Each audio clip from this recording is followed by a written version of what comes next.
Hello दोस्तों, आप सभी का स्वागत है आपके अपने चैनल ट्रैवल फूड्स नापलोद दुनिया पर। आज हम आपको बाबा अरफानी यानी अमरनाथ यात्रा व जम्मू कश्मीर के अनंतनाग जिले में स्थित बाबा अमरनाथ की यात्रा के बारे में देने वाले हैं संपूर्ण जानकारी।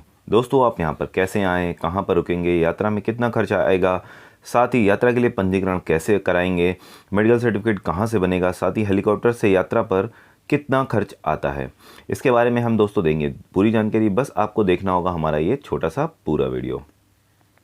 चलिए दोस्तों, आपको बता दूं कि अगर आप अमरनाथ यात्रा का मन बना रहे हैं इस बार 2021 में, तो सबसे पहले आपको श्राइन बोर्ड द्वारा जारी मेडिकल प्रोफार्मा में सर्टिफिकेट बनवाना होता है, जो कि आपको अपने ज़िले के श्राइन बोर्ड द्वारा नामांकित जिला चिकित्सालय से बनवाना होता है। दोस्तों, आप अपने अपने ज़िले के अस्पतालों की सूची आप श्राइन बोर्ड की साइट से जाकर देख सकते हैं। दोस्तों, मेडिकल सर्टिफिकेट के बाद आपको श्राइन बोर्ड द्वारा नामांकित बैंक की शाखा में जाकर पंजीकरण के लिए फॉर्म भरना होता है, जिसमें मेडिकल सर्टिफिकेट भी लगाना पड़ता है। वो बैंक वाले आपका फॉर्म जमा कर 1 हफ्ते बाद आपको बुलाकर आपकी पंजीकरण रसीद आपको दे देते हैं। दोस्तों, इस बार Punjab national bank, Jammu Kashmir bank व यस बैंक की लगभग 746 शाखाओं में 1 अप्रैल 2021 से पंजीकरण प्रारंभ हो रहा है। दोस्तों, अपने ज़िले की बैंक शाखा का नाम व पता जानने के लिए आप श्राइन बोर्ड की साइट पर जाकर सूची से चेक कर सकते हैं। इसके अलावा हमने डिस्क्रिप्शन में भी इसका लिंक दे दिया, जहां से आप डाउनलोड कर बैंक शाखा की सूची को चेक कर सकते हैं। दोस्तों, पंजीकरण फॉर्म और मेडिकल प्रोफार्मा को भी जैसे ही श्राइन बोर्ड जारी करेगा हम अपने डिस्क्रिप्शन में डाल देंगे, जहाँ से आप उसको डाउनलोड करके इस्तेमाल कर सकते हैं। चलिए दोस्तों, उसके बाद आपको बता दें एक इंपॉर्टेंट जानकारी कि shrine board on spot registration व ऑनलाइन रजिस्ट्रेशन की भी सुविधा देता है, जिसके वीडियो मैं 2021 की गाइडलाइंस आने पर बनाऊंगा। पिछले साल की गाइडलाइंस और बने वीडियो पहले से बना चुका हूं, जिसे आप जाकर देख सकते हैं। उनके लिंक मैंने डिस्क्रिप्शन में दे दिए हैं। हाँ दोस्तों, एक इम्पॉर्टेंट बात यहाँ आपको बता दूं, अमरनाथ यात्रा पर जाने के 2 मार्ग हैं। एक है पहलगाम मार्ग, जिससे यात्रा जो कि लगभग 48 किलोमीटर लंबी होती है, जबकि दूसरा है बालटाल मार्ग, जिससे यात्रा मात्र 14 किलोमीटर की करनी पड़ती है। दोस्तों, पंजीकरण के वक्त आपको अपना यात्रा मार्ग चुनना व भरना होता है। दोस्तों, इन दोनों ही मार्गों के बारे में हम विस्तृत से आगे आपको बताने वाले हैं। चलिए दोस्तों, सबसे पहले बात करते हैं कि आप अमरनाथ यात्रा में कैसे पहुंचेंगे। सबसे पहले बात करते हैं ट्रेन की। तो यहाँ आने के लिए आपको जम्मू में स्थित रेलवे स्टेशन पहुँचना होगा, और दोस्तों यहाँ से आगे का सफ़र आपको सड़क मार्ग से ही करना होगा, जो कि आर्मी की कानवाई में होता है। रेलवे स्टेशन से आपको जाना होगा भगवती नगर बेस कैंप। दोस्तों, अगर बात करें हवाई मार्ग की, तो जो इसका सबसे नज़दीकी हवाई अड्डा है वो श्रीनगर एयरपोर्ट है। यहाँ पहुंचकर भी आपको वाया रोड, टैक्सी या बस से ही आगे का सफ़र करना होगा।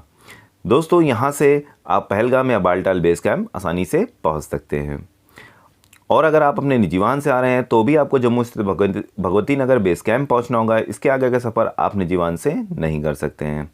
चलिए दोस्तों, अब बात करते हैं भगवती नगर बेस कैंप की।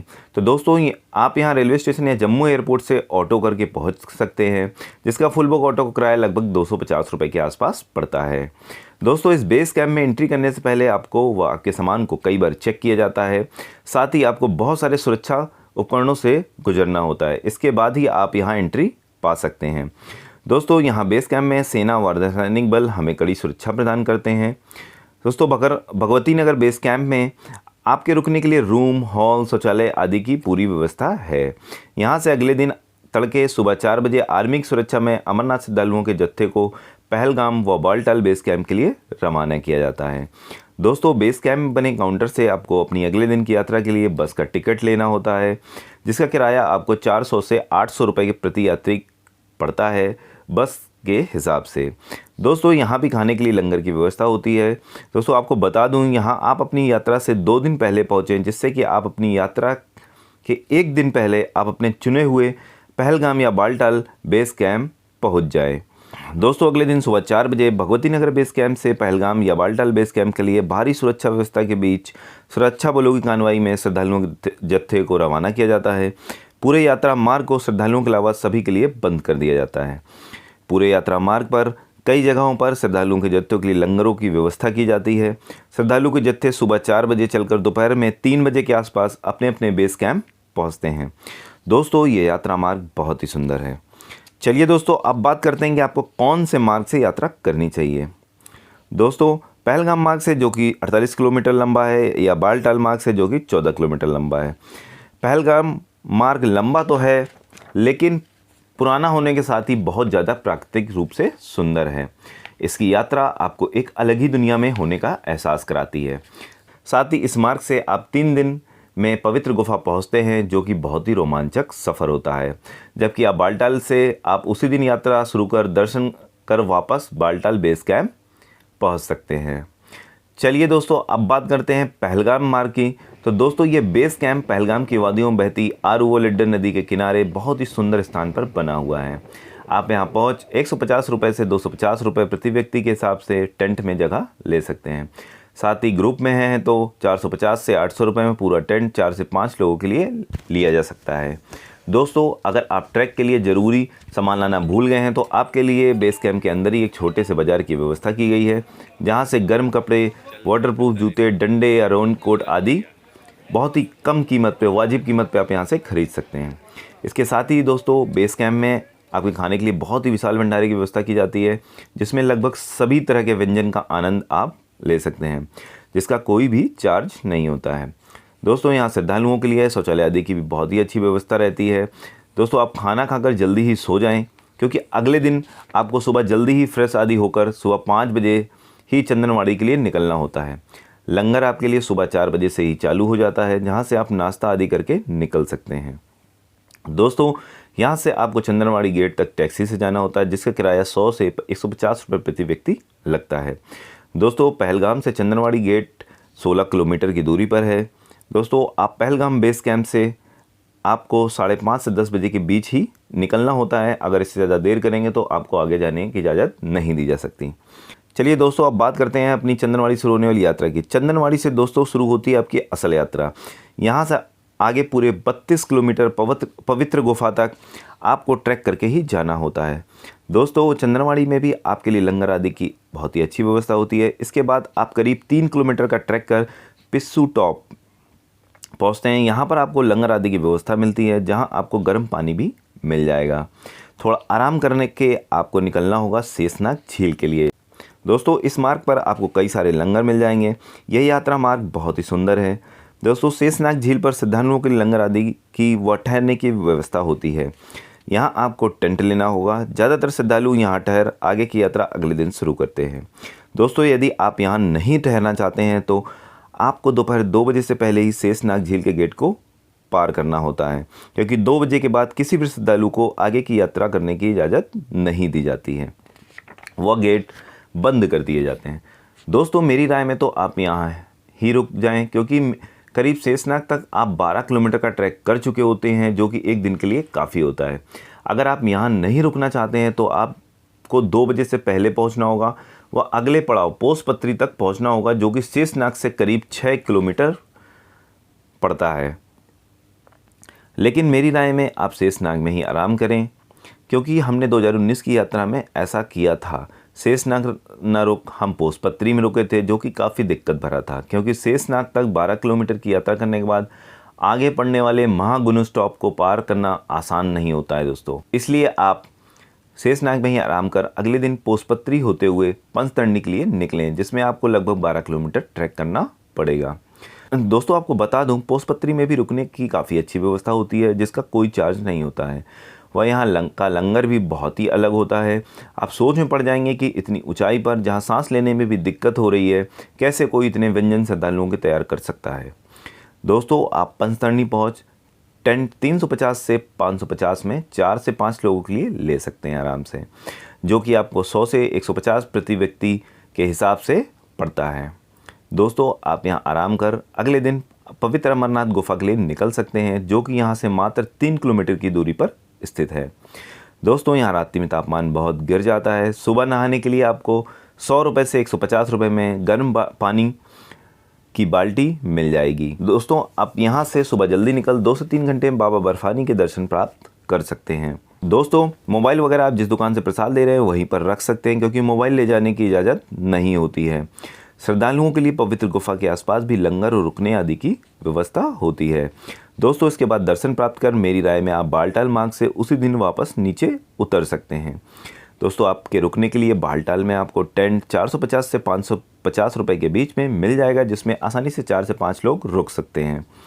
यहाँ पर भी बहुत ही अच्छे लंगर आदि की व्यवस्था की जाती है, जहाँ पर आप भोजन प्राप्त कर आराम कर सकते हैं। दोस्तों, यहाँ पर बालटाल बेस कैंप में रात्रि में 8 से 9 के बीच में सुरक्षा बलों द्वारा अनाउंस करके सुबह निकलने वाला जो टाइम होता है बेस कैंप से बाहर को जाने वाला, वो सुरक्षा बलों द्वारा अनाउंस करके सभी श्रद्धालुओं को बताया जाता है, जिसके अनुसार ही सबको सुबह जल्दी उठकर उसी समय निकलना होता है। दोस्तों, बहुत से यात्री यहाँ से पास में ही स्थित सोनमर्ग निकल जाते हैं या श्रीनगर घूमने के लिए निकल जाते हैं, जबकि जिनको वापसी करनी होती है वो तो सीधा एयरपोर्ट या जम्मू रेलवे स्टेशन निकल जाते हैं। चलिए दोस्तों, अब बात करते हैं बालटाल मार्ग से यात्रा की। तो आपको बता दें, आपको यहाँ पर पहुँचकर टेंट 450 से 550 रुपये में 4 से 5 लोगों के लिए आराम से मिल जाएगा। यहाँ पर आपके लिए लंगर, शौचालय आदि की व्यवस्था है। यहाँ आप रात्रि में आराम कर अगले दिन सुबह 5 से 11 बजे के बीच अपनी यात्रा को शुरू कर सकते हैं। दोस्तों, ये मार्ग लगभग 14 किलोमीटर लंबा है। यहाँ से आप एक दिन में जाकर दर्शन कर वापस लौट सकते हैं, जो कि आपको आना जाना 28 किलोमीटर पड़ेगा। कम समय में यात्रा करने वाले लोग इस मार्ग को प्राथमिकता देते हैं। चलिए दोस्तों, अब बात करते हैं घोड़े पिट्ठू पालकी से यात्रा की। दोस्तों, यदि आप पैदल यात्रा नहीं करना चाहते हैं तो आपके लिए यहाँ घोड़े पालकी उपलब्ध हैं। दोस्तों, बालटाल से पवित्र गुफा तक एक तरफ के घोड़े का किराया जो है दोस्तों, वो लगभग 2000 से 25 रुपये के बीच पड़ता है, जबकि पालकी का किराया लगभग 9000 रुपये पड़ता है। दोस्तों, अगर बात करें पहलगाम मार्ग की, तो चंदनवाड़ी से पिस्सू टाप तक का घोड़े का किराया 1500 रुपये के आसपास पड़ता है, जबकि चंदनवाड़ी से शेषनाग झील तक का किराया लगभग 2000 रुपये पड़ता है। अगर बात करें चंदनवाड़ी से पंचतरणी तक की किराए की घोड़े की, तो 2500 रुपये एक ओर का पड़ता है। दोस्तों, चंदनवाड़ी से पवित्र गुफा तक का जो पालकी का किराया है वो 15,000 रुपये एक ओर का लगता है। दोस्तों, इसके अलावा आप यदि सिर्फ अपना सामान जैसे बैग आदि ही ढुलवाना चाहते हैं तो भी वो आप करा सकते हैं। उसके लिए आपको पिट्ठू मिल जाएंगे। दोस्तों, घोड़े पिट्ठू पालकी किराए को आप विस्तृत रूप से श्राइन बोर्ड की साइट पर जाकर देख सकते हैं। इसका लिंक, जो इनकी रेट की सूची है, वो हमने अपने डिस्क्रिप्शन में उसका लिंक दे दिया है। चलिए दोस्तों, अब बात करते हैं हेलीकॉप्टर से यात्रा की। तो आपको बता दूं, हेलीकॉप्टर की सुविधा आपको पहलगाम व बालटाल दोनों ही मार्ग से उपलब्ध है। इन दोनों ही मार्ग से हेलीकॉप्टर आपको पंचतरणी बेस कैंप छोड़ते हैं। दोस्तों, पंचतरणी से आगे की यात्रा आपको पैदल या घोड़े पिट्ठू पालकी से ही करनी होती है। दोस्तों, हेलीपैड के पास ही घोड़े पिट्ठू आदि का स्टैंड बना हुआ है, जिसके किराए के बारे में हमने विस्तृत रूप से पहले ही आपको बता दिया है। चलिए दोस्तों, अब बात करते हैं हेलीकॉप्टर के किराए की। तो अगर बात करें पहलगाम मार्ग से, तो जो पहलगाम मार्ग से पंचतरणी तक का एक तरफ का हेलीकॉप्टर किराया लगभग 3500 रुपये पड़ता है, जबकि बालटाल बेस कैंप के पास नीलगंज से पंचतरणी तक का हेलीकॉप्टर का एक ओर का किराया लगभग 1100 रुपये पड़ता है। दोस्तों, अगर आपने यदि आने जाने दोनों की टिकट की बुकिंग की है तो आपको जल्दी ही दर्शन कर पंचतरणी हेलीपैड पर वापस 3 बजे तक लौटना होता है, नहीं तो आपको रात्रि पंचतरणी में ही स्टे करना पड़ेगा। दोस्तों, एक इम्पॉर्टेंट बात आपको और बता दूं कि इस पूरे यात्रा मार्ग पर आपको मेडिकल सुविधा के लिए जगह जगह मेडिकल कैंप व SDRF की टीम उपलब्ध रहती है। दोस्तों, मेरी राय में अगर आप पूरी तरह से स्वस्थ हैं तभी इस यात्रा पर आएँ, और अगर आपने यात्रा के लिए पंजीकरण कराया है तो तभी से थोड़ी बहुत एक्सरसाइज करना शुरू कर दें। चलिए दोस्तों, अब आपको बता दूं कि अमरनाथ यात्रा में टोटल खर्चा कितना आता है। दोस्तों, जो मैं खर्च बताने जा रहा हूँ, इसमें आपका जो घर से जम्मू एयरपोर्ट या जम्मू रेलवे स्टेशन तक आने का किराया इंक्लूडेड नहीं है। ये उसके बाद भगवती नगर बेस कैंप से वापस जम्मू एयरपोर्ट या रेलवे तक का ही किराया मैं बताने जा रहा हूँ। दोस्तों, इसमें आपका मैक्सिमम 2000 रुपये खर्च आता है, क्योंकि दोस्तों आपको यहाँ पर बिल्कुल खाने पर बिल्कुल कोई पैसा खर्च नहीं करना पड़ता है। सिर्फ आपको बेस कैंप से जो बसें रवाना होती है सिर्फ उसका पेड करना पड़ता है, और अन्य छोटे मोटे खर्च होते हैं, जैसे आपका टेंट का खर्च होता है। इसलिए आपको दोस्तों आप यहाँ 1800 से 2000 रुपये में ये आपकी पूरी यात्रा निपट जाती है। और इसके अलावा जो भी आप घर से आने जाने पे खर्च करते हैं टिकट पे, वो आप इसमें इंक्लूड कर लीजिए। दोस्तों, इसी के साथ ये मेरा वीडियो समाप्त होता है। अगर कोई जानकारी रह गई हो तो प्लीज़ कमेंट करके अवश्य बता दें। मैं उन सारी बातों को आपको फिर से क्लियर कर दूंगा एक बार नए वीडियो के साथ। दोस्तों, अगर ये वीडियो आपको आपकी ट्रिप प्लान करने में थोड़ी सी भी मदद करता हो तो हमारे चैनल को सब्सक्राइब करें, ज़्यादा से ज़्यादा शेयर करें। हाँ, बेल आइकन को दबाना बिल्कुल भी ना भूलें, जिससे आपको भविष्य में आने वाले वीडियोज़ के नोटिफिकेशन आपको मिलते रहें। चलिए दोस्तों, इसके साथ जय बाबा बर्फानी।